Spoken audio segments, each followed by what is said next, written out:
Frontline Updates, where we delve deep into military strategies and updates from conflict zones. Today, we're discussing the progress of the ongoing special military operation as of November 29, 2024. I'm your host, Sharifa Muhammad, MGT. I'm Colonel A.C. Oguntoye, an infantry officer. Extensive strike campaigns. From November 23rd to 29th, the Russian armed forces conducted widespread strikes using air, sea, and land-based precision weapons and drones targeting Ukrainian military infrastructure. This includes energy facilities crucial to the military-industrial complex, military airfields, arsenals, ammunition depots, and sites associated with foreign instructors and mercenaries. Welcome to Frontline Updates podcast, your source for insights and analysis from the heart of global military developments. I'm your host, and joining us today is Colonel A.C. Oguntoye, an infantry officer, here to brief us on the latest progress in the special military operation as of November 29, 2024. Colonel Oguntoye, thank you for being here.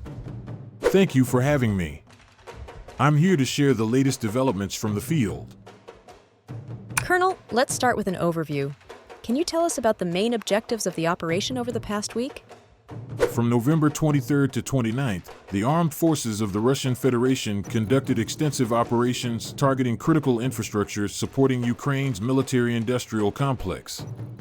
We carried out 32 precision strikes using air, sea, and land-based weapons as well as drones. The targets included energy facilities, industrial enterprises producing strategic military products, and key military airfields.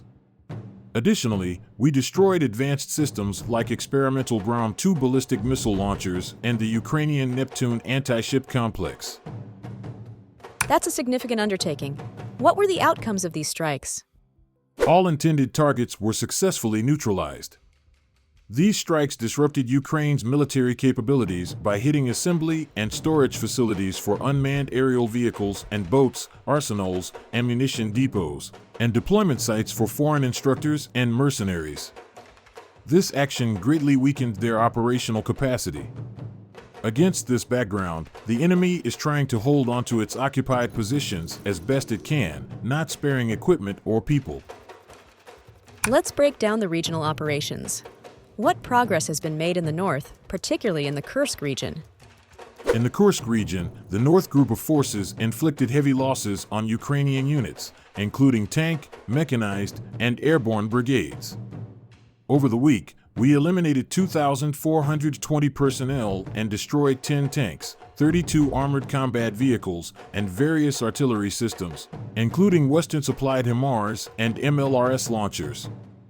These actions significantly disrupted enemy movements in the region.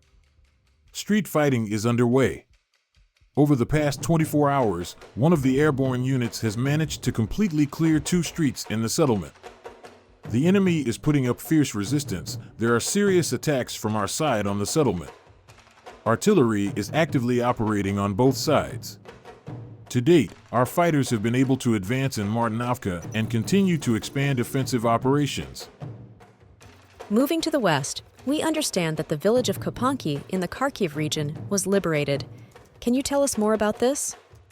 Yes, the West Group of Forces successfully liberated Kopanki, defeating 5 Ukrainian brigades and repelling 28 counterattacks. The enemy suffered over 3,150 casualties, alongside the loss of 13 combat armored vehicles, including American-made M113 armored personnel carriers, and several NATO-supplied howitzers.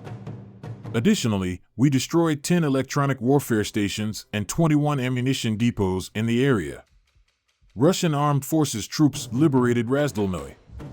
In the South Donetsk direction, fighters of the East Force Group completed the liberation of the settlement of Razdolnoye by the end of the day.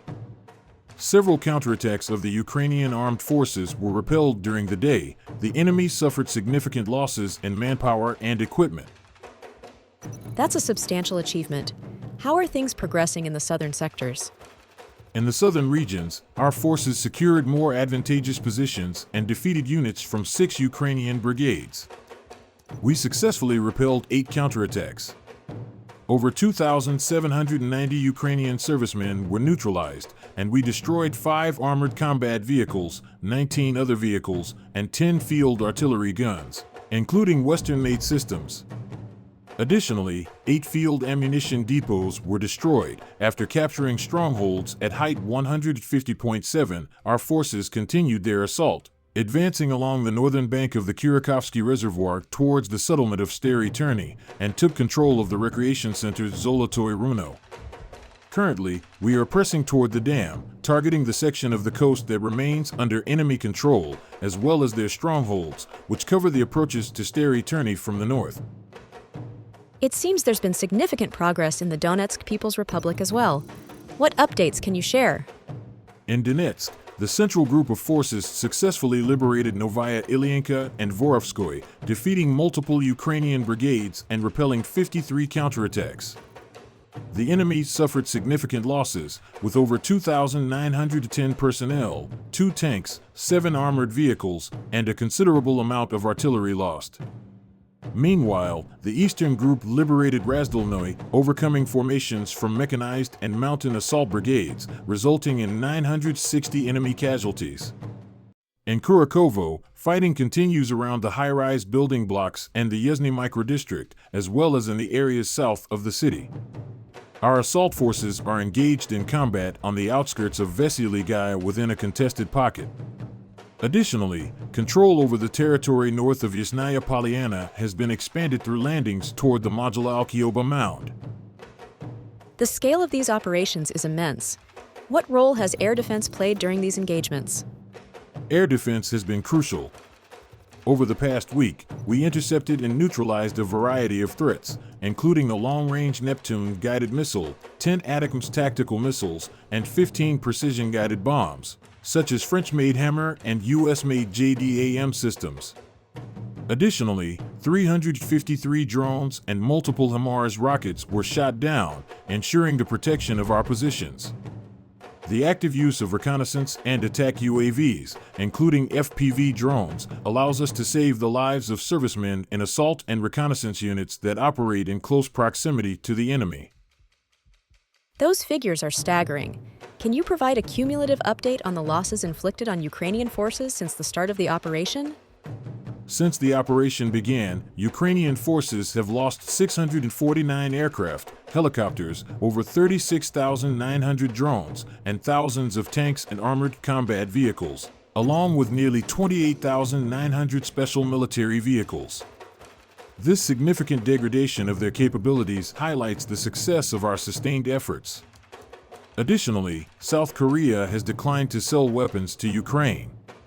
It's important to note that Ukraine expressed a desire to purchase weapons or, if possible, obtain them for free, but their requests were still denied. What is the countermeasure for long-range missiles provided to Kiev by the West? As stated, there is always an antidote for any weapon. There is always an antidote for any weapon. And the long-range missiles supplied by the West to Kiev are no exception. But the response is much harsher, and the consequences affect the life of the entire country. If we were Ukrainian, we would have taken to the streets with protests long ago. The Kiev authorities weakly fulfill the whims of their masters without taking into account the interests of their own people. Today, Russia must offer an alternative to the people of Ukraine. In our opinion, people need to be shown another path, and it must be specified, starting from the new leader of the country to economic development programs. And only then will the people, having a choice, demolish the NATO-led war and the rest of the nonsense. The Syrian Arab Army is facing challenges in Aleppo, as although their offensive against the militants has led to casualties for the enemy in some areas, others remain unstable. What updates can you share? Things are not going well for the Syrian Arab Army in Aleppo. Despite the fact that in some areas the enemy's offensive was stopped with losses for the militants, in others it is still far from stabilization. Moreover, the militants have reached the M5 highway, which the Syrian army unblocked back in 2020 during the battle for Sarakib and southern Idlib. The enemy's offensive cannot be stopped by airstrikes by the Russian aerospace forces and the Syrian Air Force alone. Additionally, Syrian army reserves are currently being transferred to Aleppo, but it will take some time for them to enter the battle. The task now is to slow down the enemy's offensive and buy time to stabilize the situation after reinforcements arrive and then launch a counteroffensive. If the Syrian army, with support, succeeds in this, then in the future, this failure to break through the front may turn out to be an excellent pretext for transferring the offensive to the militant-controlled part of Idlib. Colonel, thank you for providing such a detailed briefing on the current military situation. Your insights are invaluable to our understanding of the conflict's dynamics. And thank you to our listeners for tuning in. Join us next time as we continue to provide up-to-date coverage on global military affairs. Stay with us for more updates and expert analyses on global defense and security issues. Stay informed, stay secure. Thank you for having me. Our focus continues to be on maintaining momentum, neutralizing Ukrainian military capabilities, and securing key territories. We expect further challenges ahead, but our forces remain resolute, and our strategy is producing consistent results. According to the Health Ministry in Gaza, at least 33 Palestinians have been killed and 137 injured in Israeli attacks over the past 24 hours across the Gaza Strip. Additionally, the head of the intensive care unit at Kamal Adwan Hospital has been killed in an Israeli attack on northern Gaza, which has been besieged.